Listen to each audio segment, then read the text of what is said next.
सभी विद्यार्थियों को नमस्ते। आज से हम सभी हिंदी गद्य साहित्य के इतिहास का अध्ययन प्रारंभ कर रहे हैं। इससे पूर्व आप सभी ने हिंदी पद्य साहित्य के इतिहास के अंतर्गत आदिकाल, भक्तिकाल, रीतिकाल और आधुनिक काल का अध्ययन किया। आइए आज से हम हिंदी गद्य साहित्य के इतिहास का प्रारंभ करते हैं। उससे पहले कुछ बातें आप लोगों को हम बताना चाहते हैं कि किसी भी कालखंड का जब प्रारंभ होता है तो अचानक से वो प्रारंभ नहीं होता है, बल्कि उसकी गति बहुत मंद होती है। वो धीरे धीरे से उसमें भाषाओं में, शैली में और जो उसके विषय वस्तु होते हैं लेखकों के, उनमें परिवर्तन प्रारंभ होता है। हिंदी गद्य साहित्य के इतिहास के अंतर्गत पहला युग जो प्रारंभ हुआ वह भारतेंदु हरिश्चंद्र के उदय से माना जाता है। परंतु यहां पर एक बात यह देखने वाली है कि जो रीतिकाल है उसकी समय सीमा 1643 ईस्वी से 1843 ईस्वी। तो फिर 1843 ईस्वी से और 1868 ईस्वी तक का जो कालखंड है, फिर उसे हम किस युग में रखेंगे? तो 1868 ईस्वी से प्रारंभ का जितना भी कालखंड था उसे विद्वानों ने पूर्व भारतेंदु युग के नाम से जाना। तो 18वीं शताब्दी से प्रारंभ होकर के और सन 1868 ईस्वी तक पहला युग पूर्व भारतेंदु युग, दूसरा 1868 ईस्वी से 1900 ईस्वी तक भारतेंदु युग, 1900 से 1922 ईस्वी ये द्विवेदी युग, 1922 ईस्वी से 1938 ईस्वी तक शुक्ल युग। परंतु शुक्ल युग में कुछ विद्वान 1922 की अपेक्षा 1919 भी स्वीकार करते हैं। इसलिए इसमें बहुत अधिक ये महत्व का विषय नहीं है कि 1922 हम कहें या 1919।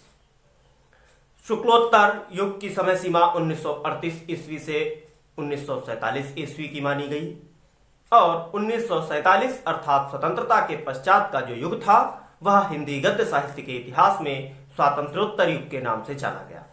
इस प्रकार से इन 6 कालखंडों में हिंदी गद्य साहित्य के इतिहास को हमने बांटा है और उनके आधार पर हम प्रत्येक युग का अध्ययन करेंगे। साथ ही साथ आपको हम इस इतिहास के वीडियो में प्रत्येक युग के अंतर्गत जो प्रमुख लेखक हैं, उनकी जो प्रमुख रचनाएं हैं, जो उस कालखंड में पत्रिकाओं का प्रकाशन हुआ, प्रकाशन केंद्र, प्रकाशन वर्ष, उनका संपादक, किस लेखक ने किस विधा में रचना की, ये आपको हम इन वीडियो के अंतर्गत बताएंगे। हम निश्चित रूप से यह कहना चाहते हैं कि आपको ये गद्य साहित्य के इतिहास के जो वीडियो हैं इनमें से ही परीक्षा के अंदर आना है। इसलिए सभी विद्यार्थी वीडियो को पूरा देखें। साथ ही साथ अगर पहली बार चैनल से जुड़ रहे हो तो चैनल को सब्सक्राइब अवश्य करें। आइए प्रारंभ करते हैं हिंदी गद्य साहित्य के इतिहास का पहला युग पूर्व भारतेंदु युग। पूर्व भारतेंदु युग का प्रारंभ तो 13वीं शताब्दी से ही हो गया, क्योंकि जब से गद्य का प्रारंभ माना गया तब से ही हम पूर्व भारतेंदु युग को मानेंगे, क्योंकि 13वीं शताब्दी से ही राजस्थानी गद्य का प्रारंभ माना जाता है। तो 13वीं शताब्दी से और 1868 ईस्वी का जो कालखंड है वह पूर्व भारतेंदु युग के नाम से माना गया। वैसे तो खड़ी बोली गद्य का विकास 19वीं शताब्दी से प्रारंभ हुआ। जैसा कि विदित हो कि सन 1803 ईस्वी में खड़ी बोली गद्य के प्रारंभिक उन्नायक जो माने जाते हैं ऐसे 4 लेखक, जिनमें मुंशी इंशा अल्लाह खां जिनकी रचना रानी केतकी की कहानी, सदल मिश्र जिनकी रचना नासिकेतोपाख्यान, मुंशी सदा सुखलाल जिनकी रचना सुख सागर और लल्लू लाल की रचना प्रेम सागर, इसने हिंदी खड़ी बोली के विकास में अपना बहुत महत्वपूर्ण योगदान दिया। जो प्रारंभ का युग था पूर्व भारतेंद्र युग, वह वस्तुतः खड़ी बोली गद्य के विकास के रूप में ही जाना गया।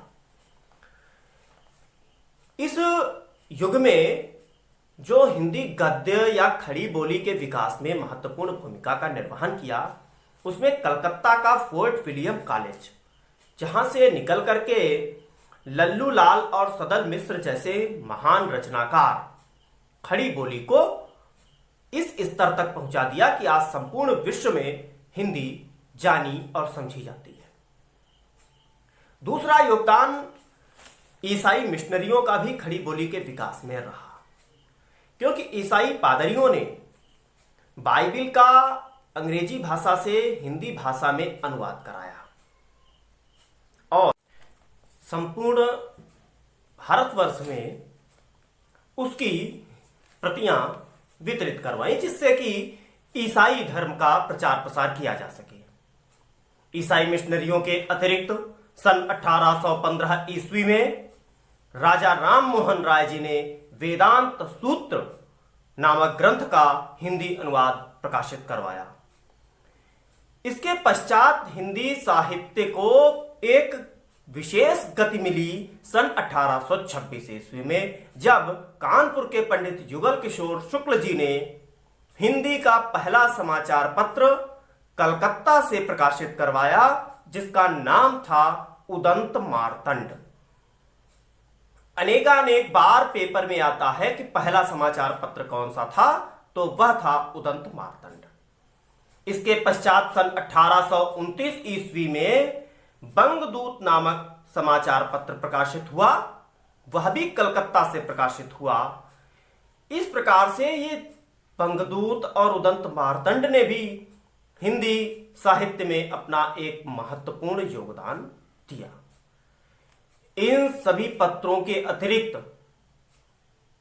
कई ऐसे सामाजिक संगठन भी थे, आर्य समाज, प्रार्थना समाज, ब्रह्म समाज, थियोसॉफिकल सोसाइटी ऑफ इंडिया, जिन्होंने संपूर्ण भारतवर्ष में ही नहीं वरन पूरे विश्व में हिंदी साहित्य के संवर्धन में एक महत्वपूर्ण भूमिका का निर्वहन किया।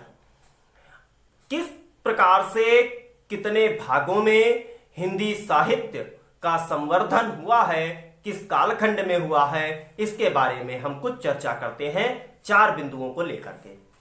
पहला जो हिंदी गद्य का प्रारंभ दिखाई दिया वह राजस्थानी गद्य के रूप में दिखाई दिया, दूसरा मैथिली गद्य के रूप में, तीसरा ब्रजभाषा गद्य के रूप में और चौथा दक्षिणी हिंदी का गद्य। एक एक करके हम प्रत्येक विषय पर बात करते हैं, क्योंकि परीक्षा में प्रत्येक से कुछ न कुछ प्रश्न आता है। यह फर्स्ट ईयर और इंटर के विद्यार्थियों के लिए तो अति महत्वपूर्ण है, इसलिए बहुत ध्यान से इसको देखेंगे, क्योंकि इसमें भी बहुत सारी रचनाएं आपकी आने वाली हैं। सर्वप्रथम हिंदी भाषा का प्रारंभ राजस्थानी गद्य के रूप में 10वीं शताब्दी से माना जाता है, परंतु यह गद्य साहित्य दान पत्रों, पट्टे परवानों, टीकाओं और अनुवाद ग्रंथों के रूप में देखने को मिला, जिनकी कुछ प्रमुख रचनाएं आपके सम्मुख स्क्रीन पर इस समय दिखाई दे रही होंगी। अतियार, आराधना, बाल शिक्षा, तत्व विचार और धनपाल कथा। इसके अतिरिक्त मैथिली हिंदी में का जो गद्य था, सन 1324 ईस्वी में ज्योतिरीश्वर जी ने वर्णरत्नाकर की रचना करके मैथिली गद्य के रूप में अपना एक विशेष अहम योगदान हिंदी गद्य साहित्य को दिया। सर्व प्रमुख जो भूमिका रही है वह रही है ब्रजभाषा गद्य की। ब्रजभाषा गद्य का प्रारंभ 14वीं शताब्दी से माना जाता है।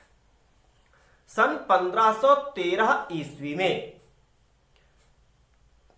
मुख्यतः ब्रजभाषा से संबंधित गद्य रचनाएं मिलना प्रारंभ हो गया, जिनमें कुछ प्रमुख रचनाएं जो प्राप्त हुई उनमें गोस्वामी विट्ठलनाथ के द्वारा लिखी गई नवरत्न सटीक, यमुनाष्टक, श्रृंगार रस मंडन।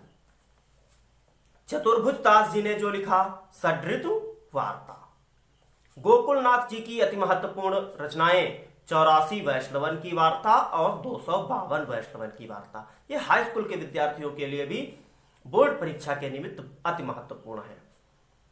गोस्वामी हरिराम जी के द्वारा कृष्णावतार स्वरूप निर्णय, सातों स्वरूपों की भावना, द्वादश निकुंज की भावना, ये 3 रचनाएं हैं।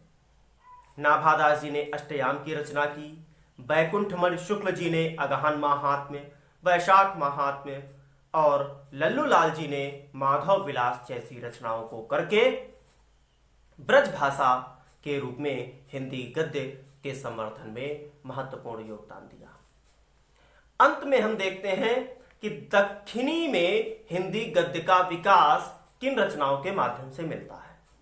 तो मूलतः 2 ऐसे लेखक जिन्होंने अपना योगदान दिया है, जिनमें केसूदराज ने मिराजुल आशिकीन ये रचना है और मुल्ला वजही ने सबरस रचना करके अपना भी योगदान दिया।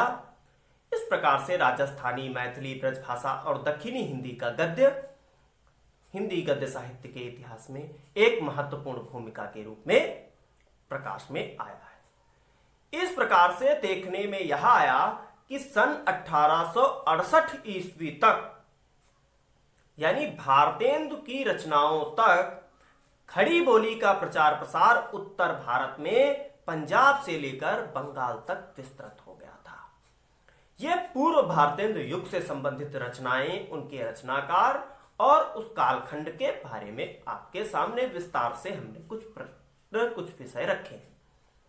अब जो आपके सामने दूसरा वीडियो आएगा वह भारतेंदु युग से संबंधित होगा, जिसमें आपको अलग अलग प्रत्येक लेखक की रचनाएं, प्रत्येक विधा की रचनाएं और भारतेंदु युग की विशेषताएं, भारतेंदु युग की पत्रिकाएं आपको बहुत सुंदर ढंग से आपको मिलेंगी। इसलिए आने वाले वीडियो को भी आप निश्चित रूप से देखें। धन्यवाद।